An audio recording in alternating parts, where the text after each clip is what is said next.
Okay, so I'm in the middle of packing up my house and we're moving, and I just had something like hit my heart that I'm supposed to share, and I wanted to jump on and make a video real quick and kind of talk about it.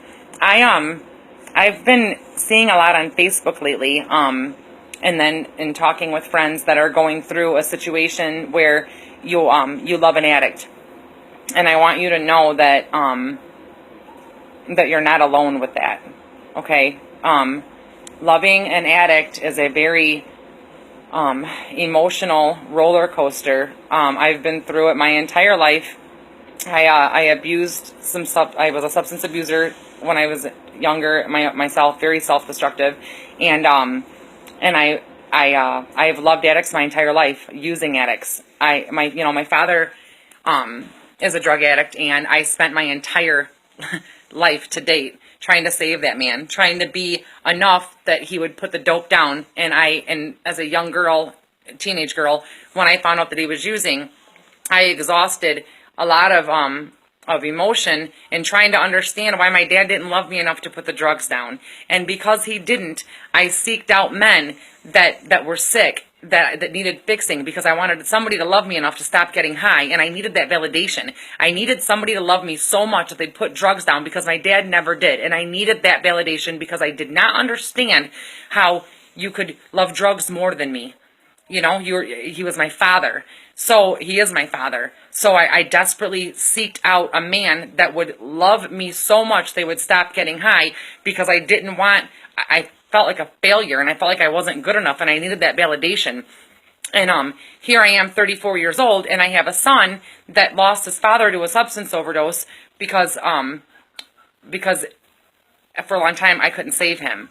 I have another son whose father's a substance abuser that he can't have anything to do with, and I was married to a substance abuser that I couldn't save, and I have just chased men that needed my saving.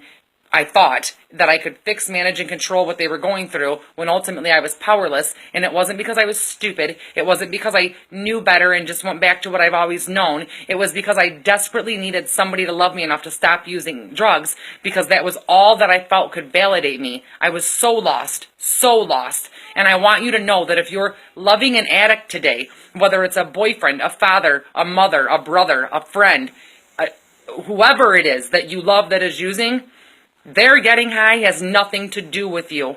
Absolutely nothing.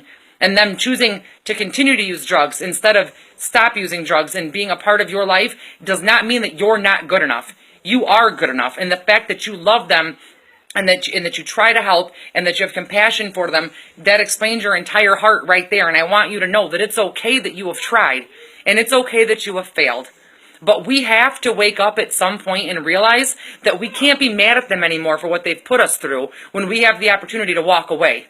We tell the addict that they're done getting high when they put the shovel down, right? When they stop digging. Well, the same thing applies to us. We have to take the cape off and stop trying to save the addict that doesn't want to be clean, because at the end of the day, it robs us of ourselves.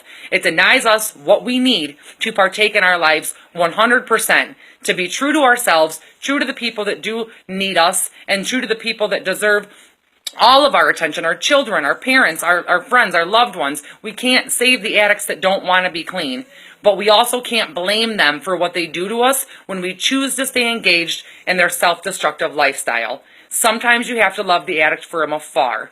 And ultimately, we have to take responsibility for what we've allowed the disease of addiction to do to us when we're not using the drugs ourselves. It's our responsibility to get our children away from it, to get ourselves away from it, and to make better lives for ourselves. Because at the end of the day, when you exhaust everything you've gotten trying to save a using addict, you walk away broken, and then you need to be fixed. It's okay to love them from afar. You haven't failed because they're not getting clean. It's absolutely okay to put yourself first. And you can't blame them for what you're going through because of their getting high when you choose to keep yourself involved. It's painful. Walking away is not easy. But I promise you that loving them from afar does the exact opposite of enabling. By staying in the situations, we're putting the nails in their coffins. By walking away, we're freeing ourselves of the chains that somebody else's substance abuse problem has on our lives. You have to love yourself enough to walk away. You have to love yourself enough to protect your kids, your family, your heart, all of it. You don't deserve to be broken over this any more than they deserve to be living that lifestyle. But your mind is clear enough to make the choice that you need to make to free yourself from the chains of addiction. Pray for them, seek help, go to Al-Anon. Help is available for everybody affected. Addiction is a family disease. I love you, and I know that you're enough to stop getting high over. Their disease has nothing to do with you. Don't carry that weight.